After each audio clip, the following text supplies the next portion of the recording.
এই যে শালুক, যেটা শাপলা নাম বলছি, এই শাপলা দিয়ে ইলিশ মাছ করা হবে। এই ফুল দিয়েও বড়া খায় অনেকে, কিন্তু আজকে ফুলটা করবে না, এই শাপলা দিয়ে করবে।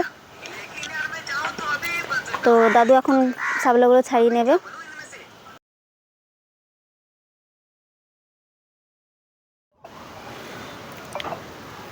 এই যে টাটকা টাটকা ইলিশ মাছ, এই ইলিশ মাছের আজকে আমার দিদা আর মা মিলে করবে রেসিপি, নতুন নতুন দুটো রেসিপি করবে। তো এই যে এখন মাছগুলো কেটে নেবে।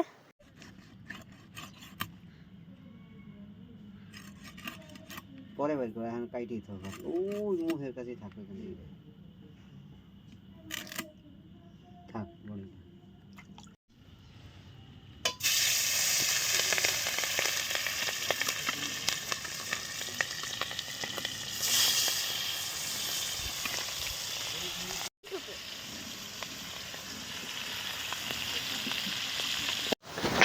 এখন করছে ইলিশ মাছ বেগুন দিয়ে।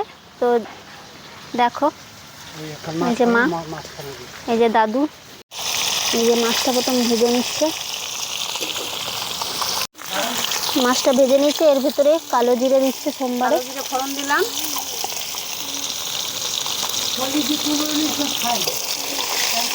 এখন দিচ্ছে দেবো কাঁচা লঙ্কা বাটা,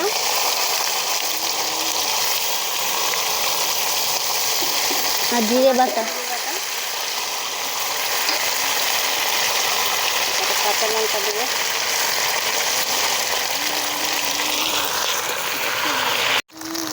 হলুদ দেবো,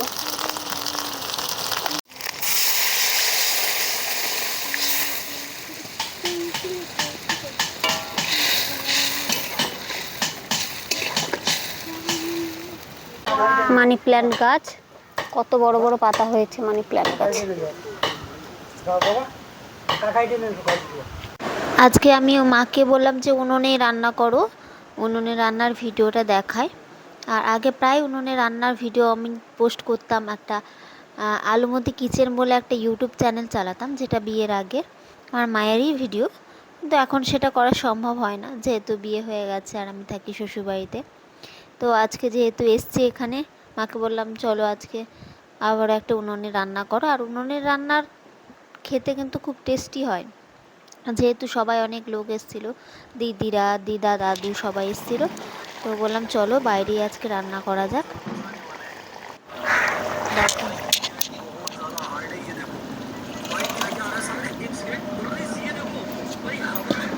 বেগুন দিয়ে ইলিশ মাছ এই যে হয়ে গেছে, এ দেখো কি সুন্দর লাগছে, কালারটাও কি সুন্দর এসছে।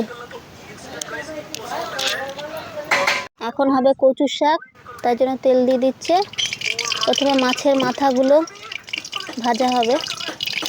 কচু শাক আমাদের যেটা মা করে ছোটো থেকে যেটা দেখে এসছি, মানে একবারে ফোড়ন দিয়ে একবারে চাপানো, মানে কচু শাক সেদ্ধ করে জল ফেলে যেটা করে অনেকে, সেটা না, আমার মা দেখি একবারই বসিয়ে দেয় কচু শাক। আর খেতে যে খুব খারাপ লাগে তা না, খুব ভালোই লাগে। হলুদ দিলাম,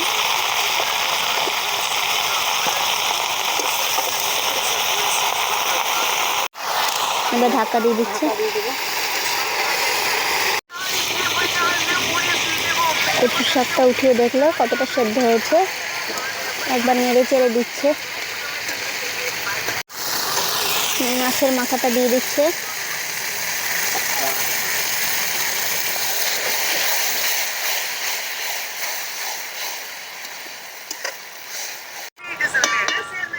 এই যে শাপলা নিয়ে এসছে,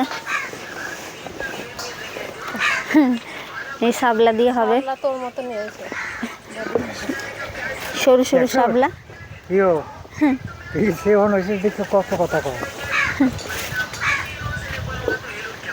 এই যে দাদু শাপলা এনেই সঙ্গে সঙ্গে ছাড়াতে শুরু করেছে। ওই গামলাটা দে, না ঝুড়িটা কি করে ছাড়াচ্ছে, এই তো ওই ঝুড়িটা দে। এখন তেল দিয়ে দিচ্ছে, জিরে ফোড়ন দিল, জিরে ফোড়ন দিয়ে মাছগুলো দিয়ে দিচ্ছে। এই যে শালুক বাছা হয়ে গেছে, যদি পাতায় পড়ে যায় না দেখি লঙ্কা বাটা, কাপড় দেবো। লঙ্কা বাটা, জিরে বাটা আর লঙ্কা, চেরা লঙ্কা দিল। মশলা ধোয়া জলটা দিয়ে দিচ্ছি। একটু হলুদ দিয়ে দিচ্ছে, একটু জল দেবে।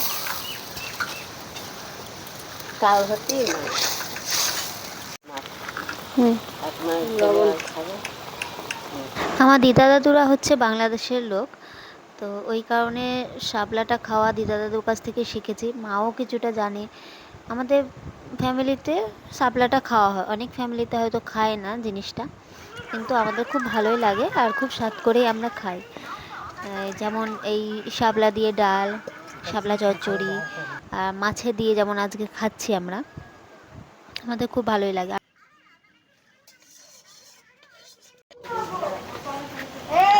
এই যে সব রান্না হয়ে গেছে, এই যে দিদা, এখন আমরা আবার খাবো, খেয়ে দেখবো কেমন হয়েছে সব। ইলিশ মাছের 3টে রেসিপি হলো, একটা শাপলা দিয়ে ইলিশ মাছ, আর একটা হলো কচুর শাক দিয়ে ইলিশ মাছের মাথা, আর একটা হয়েছে কি দিদা, বেগুন দিয়ে ইলিশ মাছের ঝোল। তো চলো এখন আমরা সবাই খাবো।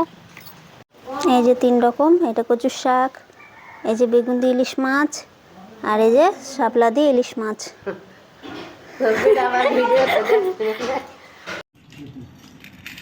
দিদা কচুর শাক দাও আমার এই সাইডে,